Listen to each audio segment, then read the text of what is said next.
आहे, कारण माझा महाराष्ट्र तुम्हाला लुटायचा आहे, माझी मुंबई तुम्हाला खतम करायची आहे। जे माझ्या मुंबईचं महत्व अख्ख्या देशात आणि जगात झालं, अगदी धारावी वाचवल्यानंतर मुंबईचं कौतुक धारावी मॉडेल म्हणून संपूर्ण जगाने केलं, हे यांना बघत नाहीये, पाहवत नाहीये।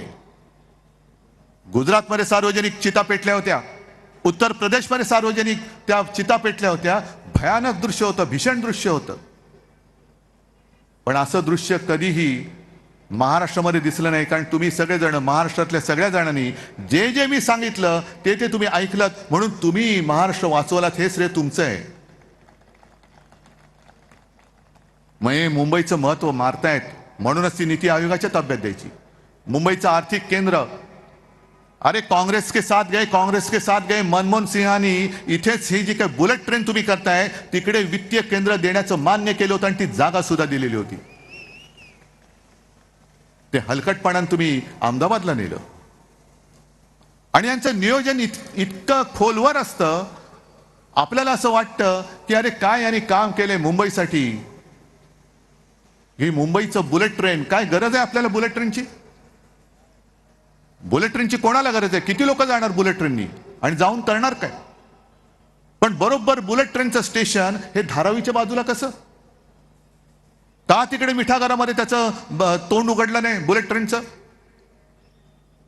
मग धारावीकरांना तुम्ही इकडे तिकडे फेकून देणार आणि धारावीमध्ये कोण आणणार? अहमदाबादला जाणारी येणारी लोक? कोणासाठी तुम्ही करताय? तसंच ह्याने जे दुसरं नियोजन केलं होतं, मी मुख्यमंत्री असताना हिंदू हृदय सम्राट बाळासाहेबांचं नाव, शिवसेना प्रमुखांचं नाव त्यांनी राष्ट्रपुरुषांच्या यादीत टाकलं। आपल्याला वाटलं अरे काय प्रेम आहे हो यांचं, वा वा वा वा वा, पण त्याच्या मागचा जो नीचपणा होता तो आत्ता कळतोय।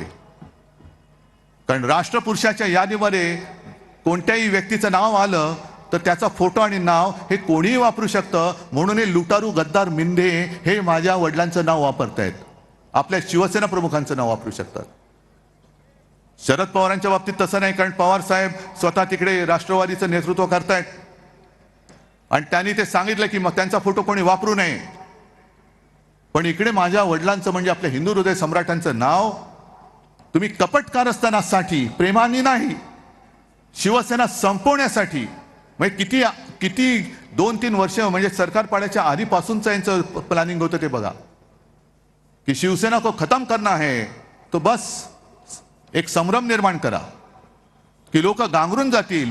मला अजूनही पत्रकार विचारतात की खरी शिवसेना कोणाची? म्हटलं खरी आणि खोटी शिवसेना असूच शकत नाही, शिवसेना हे फक्त एक आणि एकच, दुसरी शिवसेना असूच शकत नाही।